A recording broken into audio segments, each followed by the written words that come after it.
Hey everyone, I'm Dark Quarter, and welcome back to Katawa Shoujo. So last time Hisao, Rin, and Emi went out for a picnic, except it kind of rained, so they had to escape into a cafe, and they had fun anyway, and found out that Emi stops by there with the track team captain sometimes. Then when the rain let up, Emi decided that she was going to go running later, even though it was probably going to rain later on. And Hisao went back to do homework and whatever. And the next day, Hisao can't find Emi. So, gonna have to find out what happened to her. Alright, so here we go. Heck, if anything, I would have been able to convince her to come in once it got really bad. That would be why she didn't want me along, of course. Even so, I can't help wanting to know where she is. Well, nothing for it. I'd better stretch and run and hope that Emi shows up with a grin and an excuse.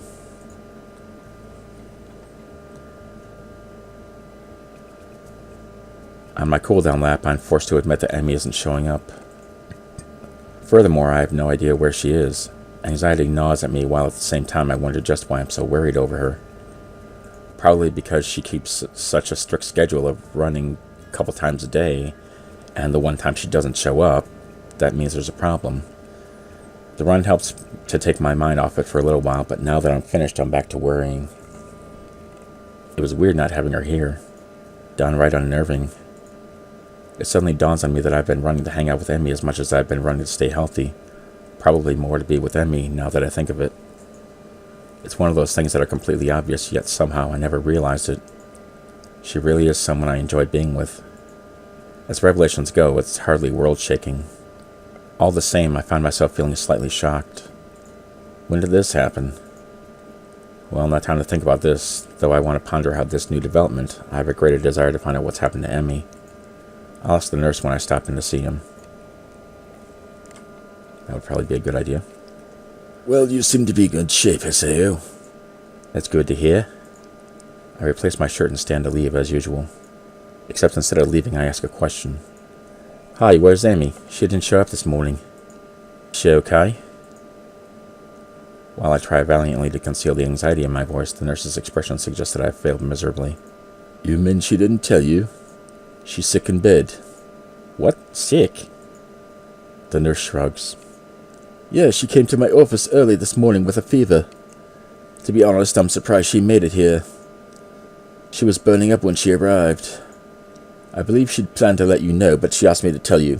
Oh, shoot. The nurse gives me a sheepish smile that seems at least partially sincere. I told her I'd stop by the track to let you know in case you forgot to. Sorry about that. Too bad there was nobody to remind you when I forgot. But we don't need to tell Emi I forgot, right? I return the nurse's smile with a devious one of my own. Oh, of course not. This is fine blackmail material. I'll save it for whenever I need a favor from you. The nurse laughs. Well, I guess I deserve that. But you know I've got tons of blackmail on you that you're not even aware of. So don't push your luck, okay? My expression earns another laugh from the nurse. I'm just kidding, Hisao. I'm gonna keep that blackmail stuff just to myself. But seriously, don't tell Emi I forgot, okay? Your secret is safe with me. Oh good, now go on, get out of here, you little rascal. Wait, I've got one more question. Shoot. Is she going to be okay? Oh yeah, definitely. Her fever was high, but it was already starting to go down by the time she came by my office. I'll probably check up on her again at lunch to be sure, but I expect she'll be up and about by the evening no matter what I tell her. Maybe I should visit her after class. It takes me a second to realize I've spoken aloud. The nurse raises an eyebrow and gives me a searching glance for a moment. Well, it might not be a bad idea. You could let me know if she's taken a turn for the worse, I guess. But no funny business, you got it? I know what meds you're on, after all. I think that's a threat against my life, but I'm not sure. Either way, I assure the nurse that my intentions are chaste and exit the office. Oh, are they? Are they really, Hisao? Because you've been staring at her a lot lately. Interesting that the nurse sees me as some sort of potential suitor to Emi. Interesting that you don't see yourself as a potential suitor. Even more interesting is how pleased that makes me feel. I need a shower. A long, cold one. The lunch bell rings and I find myself disinclined to make my way up to the roof. After all, I'm betting Rin knows where Emmy is, and if that's the case, then I doubt she'd bother going up there. More to the point, I doubt we'd have any sort of scintillating conversation if she did. Chances are she'd prefer to be alone up there anyway, so I don't accidentally ruin her train of thought or something. Unfortunately, I don't really feel like heading to the cafeteria either. Guess I'll go to the library instead. I need a new book to read anyway, having finished my other one yesterday before bed. Maybe I can find more by the same author. I love libraries. They smell like dust on paper and ink. All these stories and facts and opinions crowded together in one place makes the air come alive with potential. If I could burn a book and snort the ashes, I would. I'm not sure how to navigate Yamaku's library yet, having mostly stuck to books I brought with me, so I searched for a librarian to ask for help. Oh, can't believe it. Yuko, looking rather distracted, suddenly emerges from one of the aisles. Excuse me. Oh, can I help you? Actually, I was looking for a book. So am I. Advanced cryptography. I just got eaten in and that's not gone missing. I really want to read that one. Cryptography? Yeah, that is... Let's go on now. Not sure how to describe it. Skip to the end. He got me interested in cryptography, only now the book's gone. I think it's been stolen. Sounds pretty terrible. Yeah, especially because now I have to search the whole library for it. Even though it's probably not even here. You seem busy. A little. She dashes off down another aisle and I resign myself to finding my own damn book. Plenty of choices. Why don't you look up a card catalog? Oh, come on, how did I get lost? These aren't even printed books, they're all in Braille. I guess that makes sense in a school like this, but honestly, it's a little annoying. I'm sorry, is someone there? A lilting voice drifts out from behind one of the cubicles set up for research. Lily's back. I haven't seen her in a long time. As I approach, I see that Lily's been reading a book while I've been stomping about the aisles. Oh no, I should be apologizing. I didn't mean to make so much noise. My, is that you, Hisao? I've not heard from you in quite some time. I was beginning to think you'd forgotten all about me. Sorry, I actually did. Lily laughs in that refined manner of hers and shakes her head. I'm only teasing you, Hisao. From what I hear, you've been busy. Morning runs with Emi Ibarazaki and lunch on the rooftop, if I'm not mistaken. Man, news travels. Hey, yeah. Guess word gets around pretty quickly, eh? That, and I can't coax poor Hanako on the roof anymore. You three are always up there, claiming the spot for yourselves. She chides me gently, though it's pretty clear she's just teasing me again. Still, I feel an odd need to apologize. Sorry, we could eat lunch somewhere else if it's a real problem. Oh no, I wouldn't worry about it. Hanako and I have other things to do at lunch too. Such as read in the library, as you can see. Oh, Hanako's here too? I don't see her. Well, she's hiding from your bootsteps, you see. You scare her an awful lot. Lily smiles a bit enigmatically. Oh, she's around somewhere, hoping for a sniper kill. But I'm surprised, Hisao. You're in here instead of up there. What brings you to the library? Well, Emmy's ill, so there's no lunch on the rooftop to keep me occupied. Lily raised an eyebrow at my statement before giving another chuckle. My poor Rin must feel left out. It's not like that. Ah, but I'm sure it isn't. Emmy tends to be the life of whatever group she's in. It's a shame to hear she's fallen ill. Will she be okay? Do I need to call the coroner? Somehow I get the feeling that Liz is just inquiring out of politeness, but I respond anyway.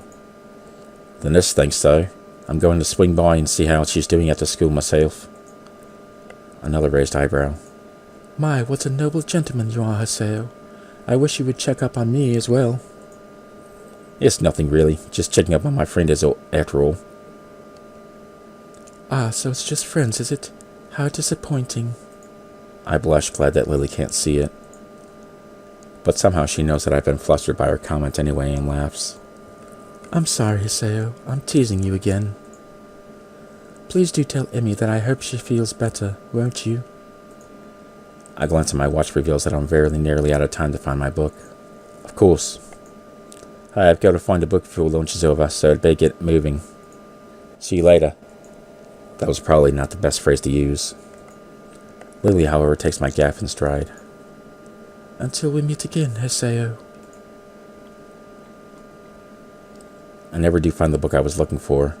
That really grinds my gears. But I walk out with something else instead. My stomach growls slightly, letting me know that I should have had something for lunch. Oh well. I prefer starving anyway. I'll grab something before I visit Emmy later. It seems as if time has decided to slow down for the express purpose of annoying the hell out of me. Class feels like it drags on for ages. I suspect that my being consumed with worry probably has something to do with it. Blessedly, the bell rings and I dash out of class, drawing a few raised eyebrows, I'm sure. I've spent the majority of the day fretting as unobtrusively as I could. Even though the nurse thinks that Emmy is perfectly okay, I want to see for myself. It doesn't take long to get to the girls' dormitory and make my way to Emmy's room. Staying outside her door, I suddenly pause. What if she's resting? What if she's changing? Or taking a bath? Ah, well. I'd hate to wake her up, especially if she's still feeling ill. Then again, if she sleeps all day, then it could throw off her sleeping schedule. But rest is important if you're ill, isn't it? I can't decide what to do, so I settle for standing outside the door looking like an idiot. Then I hear Emmy's voice from behind the door. Thanks for your concern, but I really am okay. Is she talking to me? I'll see you at practice tomorrow. Guess not. Still, clearly she's not asleep, so I can knock without worry. So why this clenched feeling in my gut? I wasn't nervous about dropping by the other day, so why today? Granted, I still haven't really had time to figure out this newfound interest in Emmy's well-being. I don't have a lot of experience on the matter, of course, but certainly this seems to go beyond feelings of mere friendship. But could I take that step? Could I even bring myself to risk what I have now? I mean, it's enough to be friends with her, isn't it? Either way, shouldn't I just open the door and see how she's doing? That's why I came here, right? What if she's not dressed yet? Oh, I better rush in. The image that flashes through my mind causes my heart to skip a beat, literally. I should probably not ever think those thoughts again, not if I want to avoid a heart attack. I suddenly realize I'm still standing in that hallway looking like an idiot. Emma still seems to be in the middle of a conversation, but I knock anyway. Hopefully she won't mind the interruption. You worry too much. Come in. The door's unlocked. So it is. I open the door and step in, which is about where my thought process comes to a grinding halt. Emmy is sitting up in bed, her hair tousled from a day spent asleep. I think this is the first time I've seen her without those familiar beads in her hair. Her gym shirt and bloomers, obviously hastily pulled down before I came in, are creased and folded from less than proper storage. Her legs lay bare on the sheets. I've never seen Emmy without prosthetics before, yet here she is, slender legs terminating in stumps just below her knees. But as odd as that sight is, I find myself more captivated by everything north of the waist. As it should be. It seems that Emmy had finished her conversation with whoever was on the phone with her, and is now watching my reaction closely out of her one open eye as she wipes sleep from the other. Her expression, far from being embarrassed, is rather one of a surprisingly wide yawn, one perhaps appropriate from such a small mouth. A grin that for a brief moment seems almost flirtatious tugs at the corner of her mouth as she takes the sight of me in. I can do nothing but remain in a state fluctuating between fear, confusion, and not a little bit of lust. Emmy hastily sweeps her hair out of her eyes, fixing it back into place before addressing me.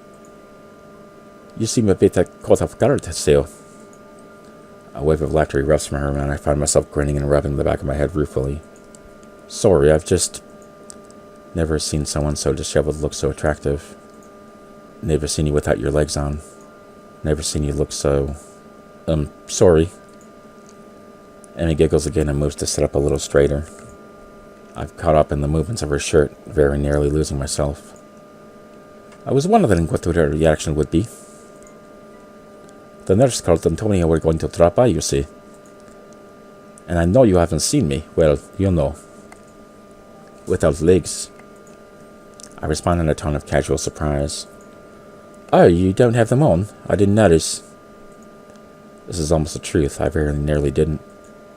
I'm not trying to be suave or anything, mind you. Somehow I think Emmy would get offended by that. Instead, she sticks her tongue out at me and chucks a pillow at my head. Ass. I deftly catch the pillow and take careful aim before throwing. Emmy laughs and rolls to one side, dodging my shot, the shifting of her shirt distracting me enough so that the next thrown pillow hits me right between the eyes. Oof. I retaliate, of course. And once I've retaliated twice, well, a war was bound to break out sooner or later. And really, when Emmy appears to have far better aim than me, well, it was just a matter of time before I'd have to resort to a suicidal charge. Gotcha. Eep. Bam, smack, biff. Okay, I guess they started punching each other. And once the charge was accomplished, well, of course I'd have to wrestle the pillows away from her. And with that kind of struggle, of course, we'd wind up in this sort of position.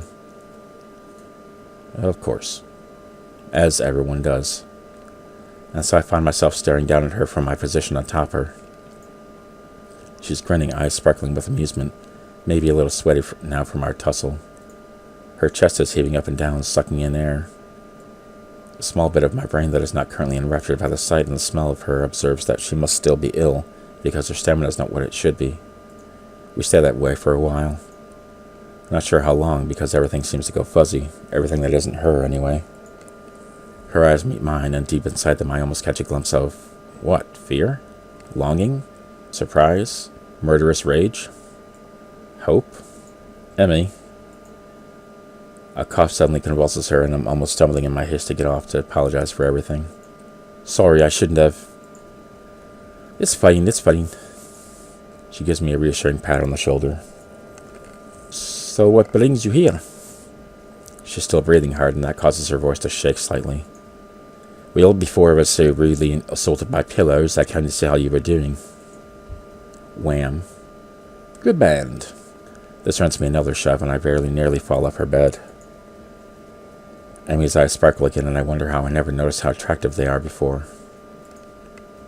Consumed with what are you? Her tone is mocking, haughty, teasing. She throws her arm across her forehead dramatically, grin still apparent from underneath. Couldn't bear the thought of me lying deathly ill.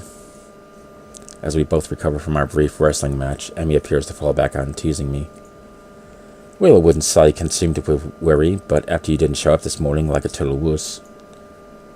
Emmy pouts, crossing her arms petulantly and sticking out her lower lip. It's not my fault. That wouldn't allow it. Sure you wouldn't. I completely believe you. Emmy sticks her tongue out again. You're such a chuckler, Hisao. How was your day then, eh? Did you enjoy slacking off? Not really. The phone woke me up pretty early on. The phone? You have that kind of technology? Yeah, the captain of the team called to make sure I was doing okay. Also to let me know it was okay to skip practice. Good, at least she wasn't alone all day. Someone checked up on her. Although I can't help but think that it should have been me. Oh, that's good. He really keeps an eye on you, eh? Emmy shrugs. It's his job. Part of being the captain means you know where your team members are when they're not in school. Still, I guess it was nice of him to call, huh? Yep, sure was.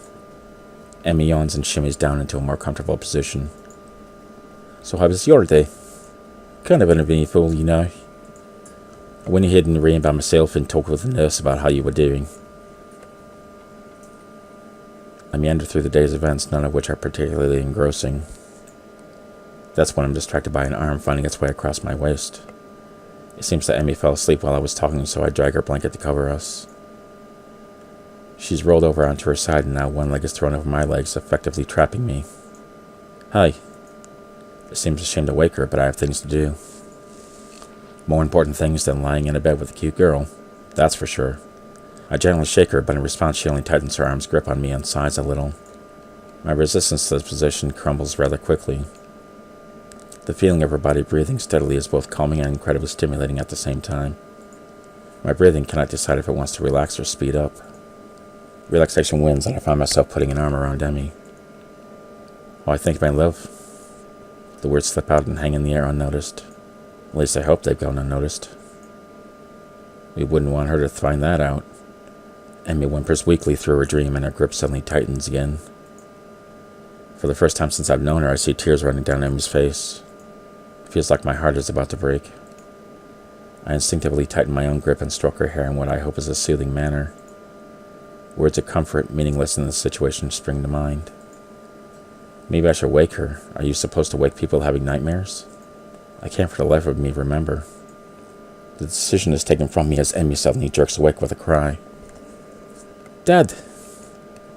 This is more than I think I want to hear without her knowing. I quickly sit upright and gently shake her shoulder to stir her. Are you okay? What a silly question. Huh? What? Hisao? She shakes her head as if to clear it and quickly wipes her eyes. You had a nightmare, I think. Emmy shudders again and glances up at me with a little cautiously, as if unsure whether or not she's actually up. Yeah, I guess so. You want to talk about it?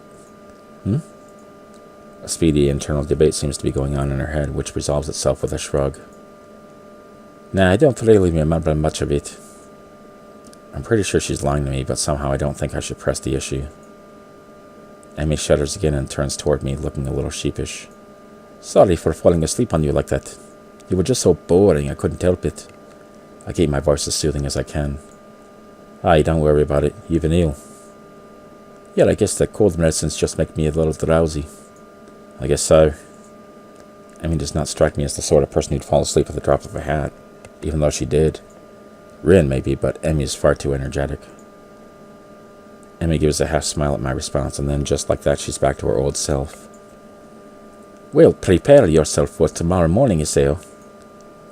We'll have to go twice as hard to make up for today. But I went running this morning. No excuse. Oh, fine, I'll be ready for you. Emmy nods, satisfied. Good. I take this as my cue to exit. Well, I'd better get going, especially if I want to get enough sleep for tomorrow. Hop off the bed and head for the door. Hey, Hisao. I pivot neatly on my heel and face Emmy. She opens her mouth to say something, and then in another first I see her falter slightly. She closes her mouth and opens it again. Thanks. For dropping by, I mean. You're the kind of first visitor I've had who wasn't Rin. Now that's surprising. I would figure that Emmy'd have people dropping by all the time.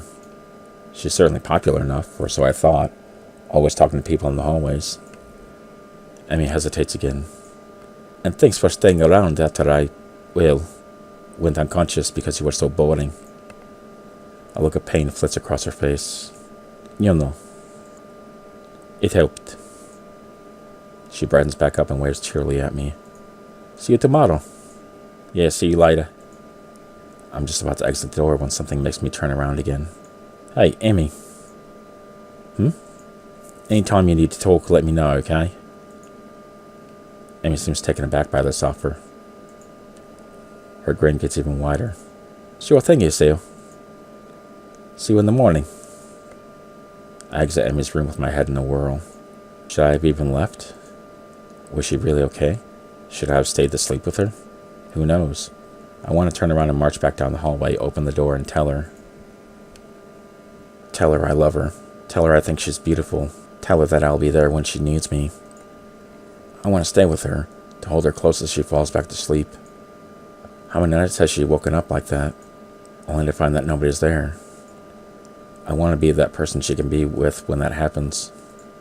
It's a silly thought, I know. We don't know each other that well, do we? The whole idea, while exhilarating, also makes me feel worry. Worry, perhaps, that I'd overstep my bounds. And now to add to my troubles, it seems as if Emmy herself has already had interest in someone else. This track captain of hers, she seems to be interested in her well-being. True, I've only seen the two of them together a few times, but that doesn't change the fact that they seem better suited to one another. There's really nothing to be done about that. I need to take my mind off this whole situation. I've got homework to do. Maybe that will distract me.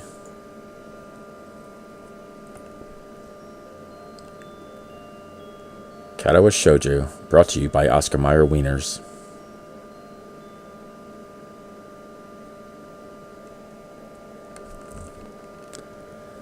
Well, this seems like a pretty good time to stop for today. So, interesting developments. Hisao has feelings for Emmy, of course. But how does Emmy feel? I guess we'll have to find out later. So, thank you guys for watching. Thanks for being cool, and I'll see you next time.